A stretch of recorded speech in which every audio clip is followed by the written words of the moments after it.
안녕하세요. 반갑습니다.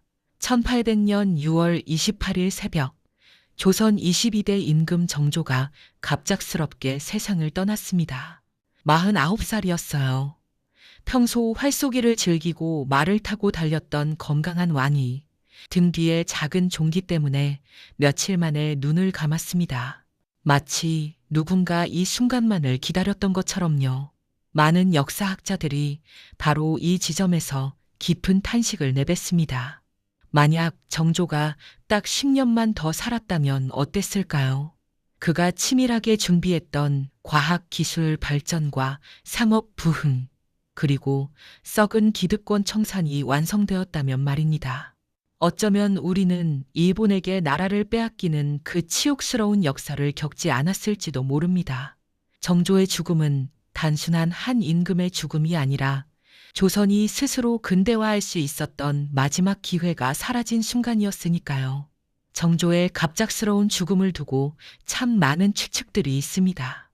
너무나 이상한 점들이 있습니다. 그리고 이 이상함은 정조라는 인물을 더 깊이 이해하게 해줍니다. 많은 분들이 정조하면 이렇게 생각하시죠. 효심 깊은 왕, 공부 잘하는 왕, 백성을 사랑한 왕, 틀린 말은 아닙니다. 하지만 오늘 이야기의 정조는 완전히 다르게 보이실 겁니다. 정조는 조선을 통째로 다시 설계하려 했던 사람입니다. 그냥 좋은 정책 몇 개 내는 수준이 아니라 나라의 뿌리부터 갈아엎으려 했던 왕이었습니다. 그런데 이상하죠. 그렇게 치열하게 꿈을 키우던 왕이 그 꿈이 거의 현실이 되려던 바로 그 순간에 아무 예고도 없이 쓰러집니다. 우연이었을까요? 그저 불운한 병이었을까요? 아니면 그 꿈이 누군가에게는 도저히 용납할 수 없는 위험한 계획이었을까요? 도대체 그는 어떤 꿈을 꾸고 있었길래 그 꿈이 이렇게까지 위험해진 걸까요? 그의 마지막 순간에 남겨진 이상한 흔적들은 우리에게 무엇을 말하고 있을까요? 이 수수께끼들은 오히려 그가 얼마나 거대한 꿈을 품었던 사람인지를 조용히 증명하고 있습니다. 오늘 이 영상에서는 정조가 걸어온 길과 그가 그리려 했던 새로운 조선, 그리고 그 꿈이 왜 1800년 6월에서 멈춰버렸는지를 따라가 보겠습니다. 한나라의 운명을 통째로 바꾸려 했던 왕의 이야기. 지금부터 그 놀라운 여정을 함께 따라가 보겠습니다. 구독과 좋아요 부탁드립니다. 모든 거대한 꿈은 하나의 끔찍한 악몽에서 시작되곤 합니다. 정조에게도 그런 날이 있었습니다. 정조라는 사람을 이해하려면 이야기를 조금 뒤로 돌려야 합니다. 정조가 왕이 되기 훨씬 전, 아직 이산이라는 이름으로 불리던 시절로요. 시간을 거슬러 1762년 여름으로 가보겠습니다. 조선 왕실 역사상 가장 참혹한 비극이 벌어진 그날입니다. 영조가 자신의 아들 사도세자를 비주에 가두고 끝내 목숨을 앗아간 사건. 우리는 흔히 이 사건을 아버지와 아들의 비극적인 갈등으로만 기억합니다. 어린 세손은 어른들이 벌이는 싸움을 구석에서 지켜볼 수밖에 없었어요. 겉으로는 왕과 신하들이 예를 갖추고 말을 나누지만 그 속에서는 서로에게 책임을 떠넘기고 자신들의 자리만 지키려는 계산이 오가고 있었습니다. 하지만 그 참상을 두 눈으로 똑똑히 지켜봐야 했던 11살의 소년, 이산의 생각은 달랐습니다. 어린 소년의 눈에 비친 진실은 훨씬 더 거대하고 무서운 것이었어요. 아버지를 죽인 건 단순히 할아버지 영조의 분노가 아니었습니다. 할아버지조차 마음대로 할 수 없게 만들었던 거대한 벽. 바로 100년 넘게 조선의 권력을 독점하고 있던 기득권 세력, 노론이었습니다. 이산은 깨달았습니다. 왕조차 이 거대한 권력 집단 앞에서는 자기 핏줄 하나 지킬 수 없다는 것을요. 나라의 시스템 자체가 완전히 고장나 버렸다는 뼈저린 자각이었습니다. 그날 이후 이산은 단순한 세손이 아니었습니다. 스스로를 지켜야 했고 언젠가 아버지의 명예도 회복해야 했고 더 나아가 이런 비극이 다시는 일어나지 않는 나라를 만들고 싶다는 생각을 조금씩 키워가기 시작합니다. 그런데 문제는 그가 그런 생각을 품었다는 사실을 달가워하지 않는 사람들이 너무 많았다는 거죠. 아버지의 죽음에 깊이 연루된 세력들, 특히 오래전부터 권력을 쥐고 있던 노론 기득권들에게 이사는 언젠가 복수하러 올지도 모르는 사람이었습니다. 그래서였을까요? 이사는 어린 시절부터 여러 차례 목숨의 위협을 겪습니다. 보통의 어린아이라면 두려움에 떨거나 평생 트라우마에 갇혀 살았을 겁니다. 아버지를 죽음으로 몰아간 그 무서운 사람들이 이제는 다음 후계자인 자신을 노리기 시작했으니까요. 밥상에 독이 올라오고 한밤중에 자객이 지붕을 타고 넘어왔습니다. 심지어 자신을 지켜줘야 할 궁궐의 군사들조차 믿을 수 없는 상황이었죠. 그런데 이 소녀는 숨지 않았습니다.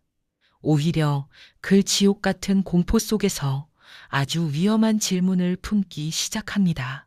이 썩어빠진 판을 어떻게 하면 완전히 뒤엎을 수 있을까?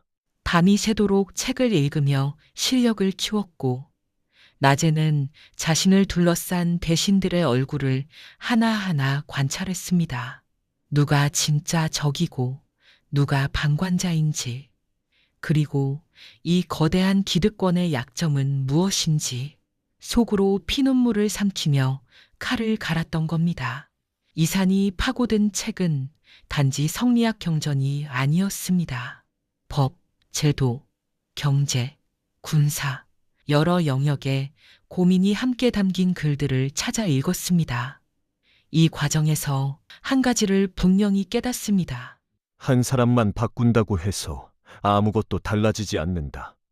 왕의 자리에 누가 앉았든 이 시스템에서는 같은 비극이 반복될 수밖에 없다. 그래서 이산이 품은 꿈은 개인적인 복수나 명예회복에서 그치지 않았습니다. 나라의 구조 자체를 바꾸겠다는 당시 기준으로는 상당히 위험한 생각에 가까운 것이었죠. 11살부터 25이 되기까지 4년 동안 이사는 그렇게 살았습니다.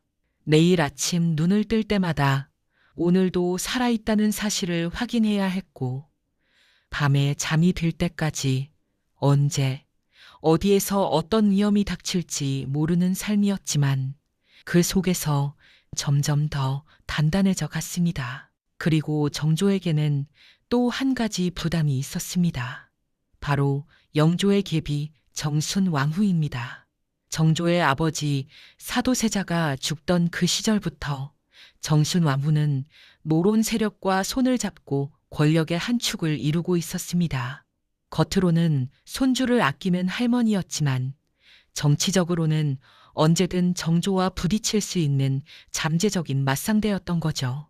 그리고 마침내 1776년 영조가 세상을 떠나고 25살의 이산이 조선의 22대 임금으로 즉위합니다. 정조의 시대가 열린 겁니다. 즉위식 날 붉은 골룡포를 입고 어자에 앉은 젊은 왕의 눈앞에는 조정 대신들이 엎드려 있었습니다. 조정 대신들 중에 상당수는 자신의 아버지를 죽이고 자신마저 죽이려 했던 바로 그 사람들이었죠. 겉으로는 전하만세를 외치고 있었지만 속으로는 이 젊고 만만한 왕을 어떻게 구워 삶을까 계산하고 있었을 겁니다. 그 숨막히는 침묵 속에서 정조가 입을 엽니다. 그리고 조선 팔도를 뒤흔들 폭탄 같은 첫마디를 던지죠. 나는 사도세자의 아들이다. 이 한마디에 조정 대신들은 등골이 서늘해졌을 겁니다. 그동안 궁궐에서 사도세자라는 이름은 절대 입에 올려서는 안 되는 금기어였으니까요. 정조는 이 선언으로 여러 가지를 동시에 보여줍니다. 첫째, 아버지의 존재를 지워버리려는 시도에 동의하지 않겠다는 의지. 둘째, 과거의 잘못을 덮고 가는 왕이 아니라 그 잘못의 근원을 따져보겠다는 태도. 셋째, 자신을 두려워하는 세력들에게 나는 너희가 한 일을 잊지 않았다라는 무언의 메시지. 그렇다고 그가 곧바로 칼을 빼들었던 것은 아닙니다. 오히려 정조는 스스로를 더 단단히 숨기고 아주 천천히 판을 바꾸는 길을 선택합니다. 지금 당장 칼을 뽑아들면 오히려 자신이 먼저 베인다는 것을 누구보다 잘 알고 있었죠. 군대도 돈도 인사권도 모두 저들의 손에 있었으니까요. 지금의 구조를 정면으로 들이받기보다는 그 구조 바깥에서 새로운 힘을 키우는 방식이었죠. 정조는 아주 조용히 하지만 치명적인 반격을 준비하기 시작합니다. 적들의 심장부 한가운데서 자신만의 두뇌와 자신만의 주먹을 은밀하게 키워내기 시작한 겁니다. 도대체 그는 누구도 믿을 수 없는 이 캄캄한 궁궐 안에서 어떻게 자신만의 세력을 만들어냈을까요? 조정 대신들은 겉으로는 고개를 숙였지만 속으로는 이 젊은 왕을 어떻게 요리할지 계산하고 있었죠. 인사권도 재정도 심지어 왕을 지키는 군대마저도 이미 노론이라는 거대한 기득권 세력의 손아귀에 있었으니까요. 왕이 명령을 내려도 저들이 움직이지 않으면 아무 소용이 없는 구조입니다. 그래서 아주 기가 막힌 묘수를 꺼내듭니다. 바로 규장각입니다. 대신들은 코웃음을 쳤을지도 몰라요. 지금 목숨이 오락가락하는 판에 웬 도서관을 짓느냐고요. 하지만 규장각은 단순한 도서관이 아니었습니다. 정조가 은밀하게 키워낸 새로운 두뇌 집단이었죠. 조선의 인사 시스템은 이미 오래전에 썩어 있었어요. 성리학 시험 잘 보고 가문 좋으면 자동으로 벼슬길이 열렸습니다. 능력보다는 혈통이 중요한 세상이었죠. 심지어 서얼, 그러니까 첩의 자식들은 아무리 뛰어나도 높은 자리에 오르기 어려웠습니다. 정조는 기존의 명문가 양반들 대신 완전히 새로운 사람들을 이곳으로 불러 모읍니다. 신분 차별 때문에 평생 벼슬길이 막혀있던 천재들이었죠. 박제가, 이덕무, 유득공, 그리고 훗날 조선 최고의 실학자가 되는 정약용까지. 왜 하필 이들이었을까요? 이 사람들은 모론 세력에게 빚진 게 단 하나도 없었거든요. 오히려 자신들을 억눌러온 낡은 신분 제도를 누구보다 미워했습니다. 정조는 이들에게 날개를 달아주었고 이 천재들은 오직 왕만을 위해 움직이는 강력한 친위 그룹이 됩니다. 이들과 밤새워 토론하고 직접 시험을 치르며 조선을 바꿀 새로운 정책들을 쏟아내기 시작합니다. 하지만 노론이 바보가 아니죠. 정조가 괴장각을 통해 자기 세력을 키우는 걸 가만히 두고 볼 리 없었습니다.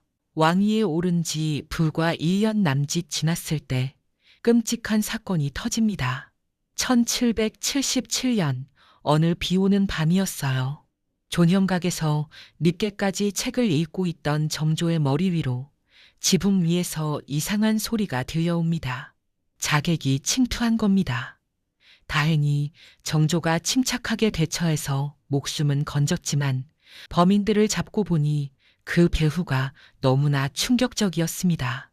궁궐의 문을 지켜야 할 호위 군관들이 자객의 길을 열어주었고 심지어 왕실의 친인척까지 암살 계획에 가담해 있었죠. 내가 믿고 등을 맡겨야 할 사람들이 사실은 내 목에 칼을 겨누고 있었던 겁니다. 이 사건은 정조에게 아주 차갑고 냉혹한 진실을 알려주었습니다. 아무리 규장각의 천재들이 완벽한 개혁안을 만들어내도 당장 내 목숨을 지킬 물리적인 힘이 없다면 모든 게 한순간에 끝난다는 것을요. 그래서 정조는 두 번째 비밀 무기를 꺼내듭니다. 바로 장룡영입니다. 처음에는 아주 작게 시작했어요. 대신들의 눈치를 피하기 위해 왕을 호위하는 소규모 특수부대 정도로 포장했죠. 하지만 정조의 진짜 목적은 따로 있었습니다. 오직 나에게만 충성하는 조선 최강의 독자적인 군사력을 갖추는 것이었죠. 정조는 파격적인 선택을 합니다. 양반 자제들이 독점하던 군대 간부 자리에 평민, 심지어 천민 출신이라도 무술 실력만 뛰어나면 과감하게 발탁합니다. 신분 때문에 의심받던 무사들에게 정조는 그야말로 구원자였고 이들은 기꺼이 왕을 위해 목숨을 바칠 준비가 되어 있었죠. 시간이 흐르면서 장용영은 수천 명 규모의 최정예 부대로 성장합니다. 모론 대신들은 속이 타들어갔지만 대놓고 반대할 명분이 없었어요. 감히 어느 신하가 왕이 자신의 호위 군대를 키우겠다는데 반기를 들 수 있었겠습니까? 또한 정조가 새로운 사람을 키우고 자기 군대를 만들수록 가장 불편해진 사람 중 하나가 바로 영조의 계비 정순왕후였습니다. 손주의 계혁이 커질수록 자신과 노론이 설 자리는 점점 줄어들 수밖에 없었거든요. 이제 정조의 양손에는 막강한 무기가 쥐어졌습니다.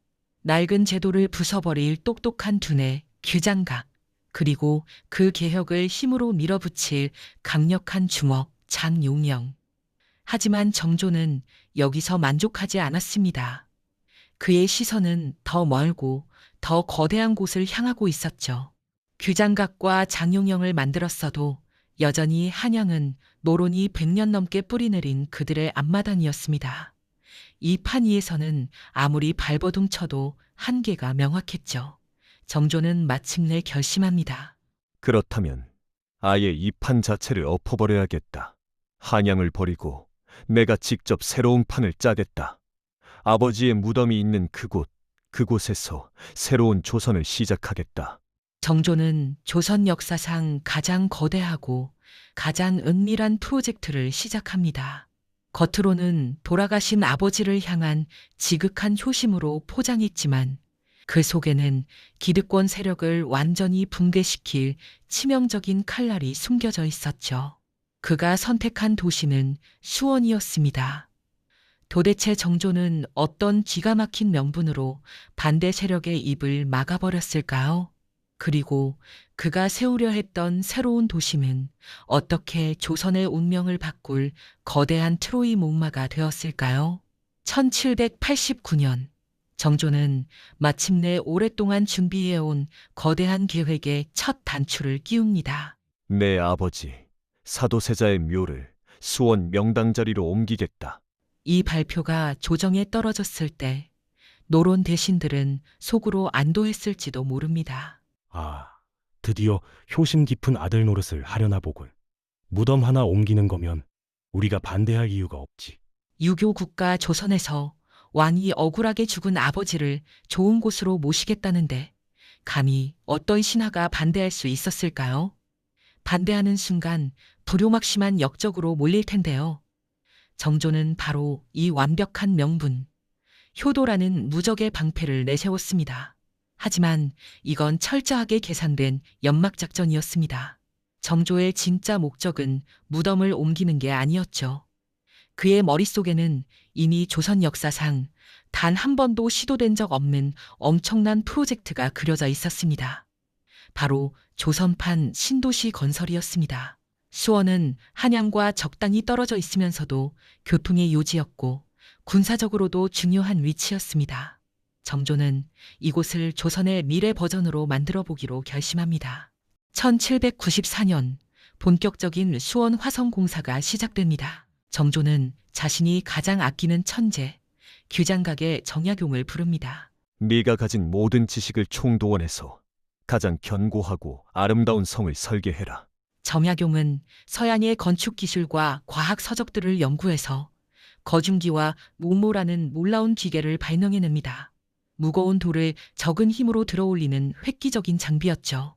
덕분에 공사 기간은 예상했던 10년에서 단 2년 반으로 획기적으로 단축됩니다. 그런데 수원 화성 건설 과정에서 정말 놀라운 건 벽돌과 기계가 아니었어요. 바로 정조가 일하는 사람들을 대하는 방식이었습니다. 당시 조선에서는 나라에 큰 공사가 있으면 백성들을 강제로 끌어다 무보수로 일시키는 게 당연한 법이었습니다. 부역이라고 했죠. 하지만 정조는 이 당연한 법을 깨버리니 일한 만큼 정확하게 임금을 지급하라. 조선 역사상 최초로 국가공사에 임금 노동 개념을 도입한 겁니다. 심지어 한여름 떼약볕 아래서 고생하는 인부들을 위해 척서단이라는 더위 먹는 약까지 지어서 내려보냈어요. 겨울에는 털모자를 지급했고요. 백성이 배고프면 나도 배고프고, 백성이 배부르면 나도 배부르다. 백성들이 얼마나 감동했을까요? 억지로 끌려와 매맞으며 일하던 사람들이 왕이 직접 돈을 주고 건강까지 챙겨주니 그야말로 혼신을 다해 성을 쌓았습니다. 하지만 정조가 이렇게까지 공을 들인 화성의 진짜 정체는 무엇이었을까요? 단순한 방어용 성곽이 아니었습니다. 화성은 철저하게 계획된 다목적 복합 도시였어요. 첫째, 군사기지였습니다. 정조가 목숨 걸고 키운 최정예 친위 부대, 장용영의 핵심 병력이 바로 이곳 화성에 주둔했습니다. 한양의 노론 세력을 견제할 수 있는 막강한 무력이 수원에 집결한 거죠. 둘째, 경제 중심지였습니다. 한양의 상권은 이미 노론과 결탁한 특권 상인들이 독점하고 있었어요. 정조는 화성에 시장을 만들었습니다. 그리고 누구든 자유롭게 장사할 수 있게 세금 혜택까지 주면서 전국의 상인들을 불러 모았죠. 기득권의 돈줄을 끊고 새로운 경제 생태계를 만든 겁니다. 셋째, 행정 수도였습니다. 화성 안에는 화성 행궁이라는 거대한 궁궐이 지어집니다. 왕이 머물며 정무를 볼 수 있는 사실상 제2의 청와대나 다름없는 곳이었습니다. 이 완벽한 신도시가 완성되어 가면서 정조는 점점 더 파격적인 행보를 보입니다. 그는 수원으로 행차할 때마다 백성들을 직접 만났어요. 꽹과리를 치며 억울함을 호소하는 백성들의 소리를 그 자리에서 들어주고 해결해 주었습니다. 한양에서는 상상도 할 수 없는 일이었죠. 궁궐 깊숙한 곳에서 대신들이 올려주는 보고서만 봐야 했던 왕이 길거리에서 직접 백성과 소통하기 시작한 겁니다. 이 모든 과정을 지켜보던 노론 대신들의 등줄기에는 식은땀이 흘렀을 겁니다. 이건 단순한 무덤 이전이 아니다. 왕이 수원을 새로운 수도로 만들려고 하는 것이다. 맞습니다. 정조의 최종 목표는 바로 천도, 즉 수도 이전이었습니다. 1804년, 정조는 이 해를 디데이로 잡고 있었습니다. 아들 순조가 15세가 되어 왕위를 물려줄 수 있는 나이가 되면 자신은 상황으로 물러나 수원 화성으로 완전히 거처를 옮기려는 계획이었죠. 왕이 없는 한양, 그리고 상황이 막강한 군사력과 경제력을 쥐고 버티는 수원. 이 계획이 성공한다면 100년 넘게 조선을 지배해온 노론 세력은 하루아침에 껍데기만 남게 되는 겁니다. 썩어 빠진 기득권 시스템이 완전히 붕괴하고 능력 있는 인재와 자유로운 상업이 숨쉬는 완전히 새로운 조선이 열리는 거죠. 1799년 말 화성 건설이 거의 마무리되고 모든 준비가 착착 진행되고 있었습니다. 정조의 나이 48, 20년 넘게 칼날 위를 걷듯 위태롭게 살아온 그의 거대한 꿈이 드디어 현실이 되기 직전이었습니다. 그런데 바로 다음 해인 1800년 여름, 조선의 운명을 송두리째 바꿔놓을 너무나도 기괴하고 충격적인 사건이 벌어집니다. 1800년 6월 중순, 정조의 등 뒤에 작은 종기가 생깁니다. 49살이었던 정조는 평소 활쏘기를 즐기고 말을 달리던 건강한 왕이었어요. 누구도 이 작은 종기가 조선의 운명을 바꿀 거라고는 상상도 못했습니다. 하지만 이때 정조는 인생에서 가장 바쁜 시간을 보내고 있었죠. 수원 화성은 거의 완성됐고 잔용명은 날이 갈수록 강해지고 있었습니다. 귀장각 학자들은 밤낮 없이 새로운 제도와 법을 설계하고 있었으며 정조의 머릿속에는 분명한 시간표가 있었습니다. 군사력과 경제력도 수원으로, 행정과 정치의 중심도 수원으로 옮겨갈 준비를 하고 있었던 겁니다. 이 계획이 실행되면 100년 넘게 권력을 쥐고 흔들던 노론 세력에게는 그야말로 사형 선고나 다름없었습니다. 왕이 군대와 돈을 몽땅 쥐고 수원으로 내려가 버리면 모든 것을 정조가 쥐게 되는 구조였죠. 이때 정조가 새로운 조선을 향한 마지막 퍼즐을 맞추고 있었고, 다른 한쪽에서는 기득권을 지키려는 사람들이 마지막 반격의 기회를 노리고 있었을 겁니다. 그 와중에 등 뒤에 작은 종기가 점점 커지기 시작한 겁니다. 처음에는 별것 아니라고 생각했습니다. 하지만 병세는 믿을 수 없을 만큼 빠르게 악화됐어요. 통증이 심해지고 열이 오르기 시작했습니다. 그리고 1800년 6월 28일 새벽, 정조는 끝내 숨을 거둡니다. 정조의 갑작스러운 죽음을 두고 200년 넘게 많은 이야기들이 오갔습니다. 독살설, 음모론, 여러 가지 추측들이 끊이지 않았습니다. 그만큼 의문투성이었기 때문이죠. 하지만 솔직히 말하면 명확한 증거는 없습니다.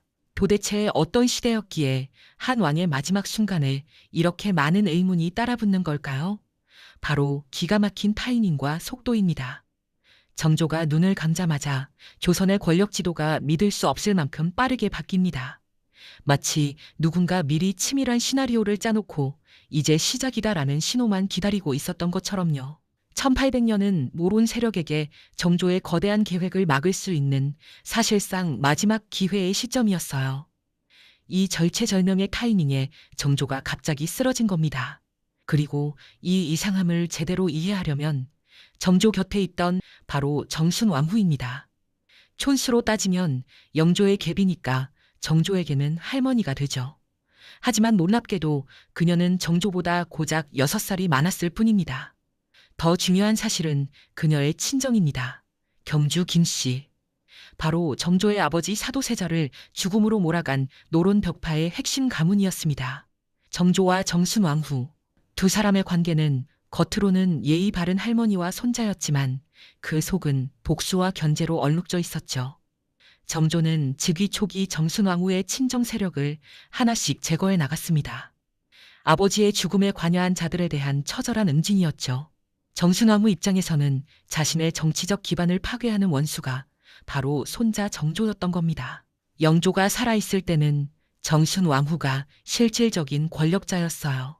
하지만 정조가 직접 정사를 돌보기 시작하면서 그녀의 영향력은 눈에 띄게 줄어들었습니다. 평생을 할머니와 손자라는 가면을 쓰고 살았지만 정치적으로는 한 나라의 주도권을 두고 싸우는 라이벌이었던 거예요. 정조가 살아있는 동안 정순왕후는 숨죽이고 때를 기다려야만 했죠. 그런데 정조의 의식이 희미해져 가던 마지막 순간 병실 안에 모든 어이와 신하들이 밖으로 쫓겨납니다.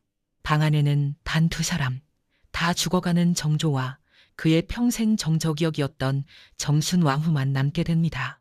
철저하게 밀폐된 방 안에는 2사람만 남았습니다.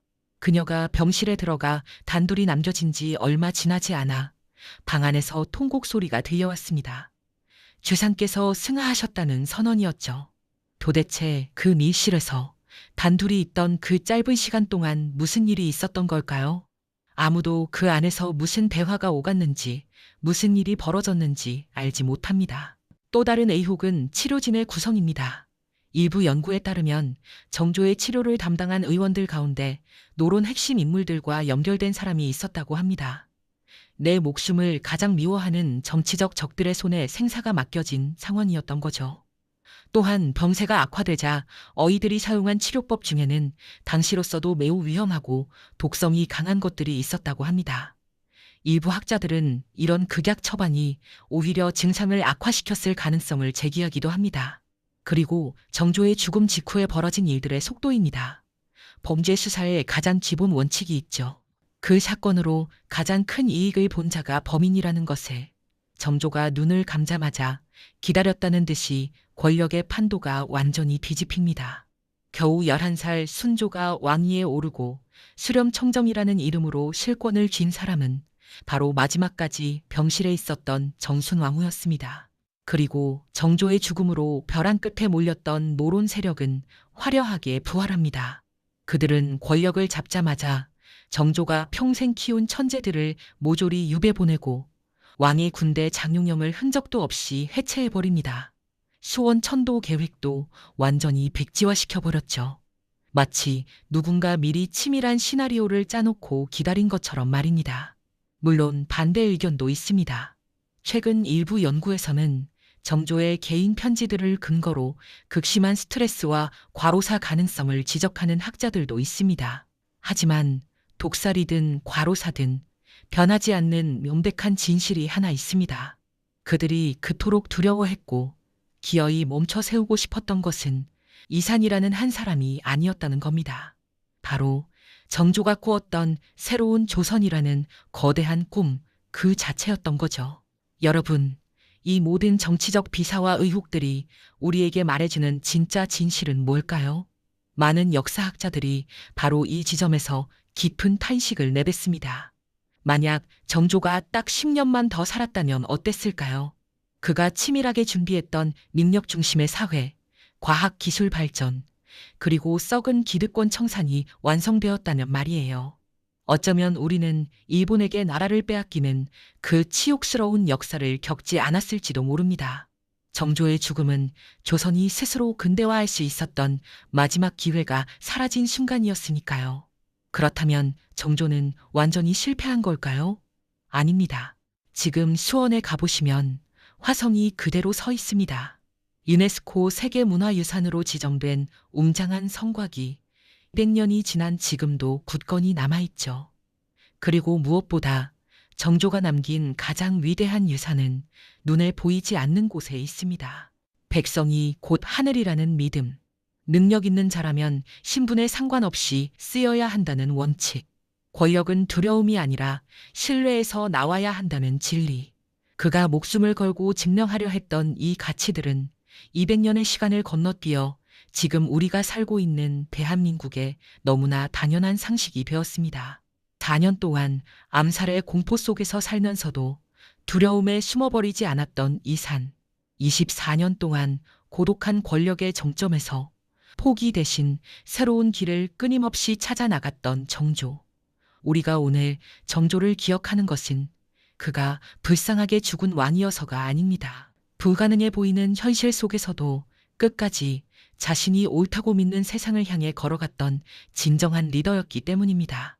정조의 시간은 1800년에서 멈췄지만 그의 꿈은 멈추지 않았습니다. 우리가 지금 서 있는 이 땅 위에서 우리가 누리고 있는 많은 것들 속에서 여전히 조용히 숨쉬고 있습니다. 조선을 통째로 다시 설계하려 했던 왕, 정조. 그 미완의 설계도는 어쩌면 지금 우리 손에 이어져 있는지도 모릅니다. 지금까지 세상 만사 모든 이야기였습니다. 끝까지 함께 해주셔서 감사합니다.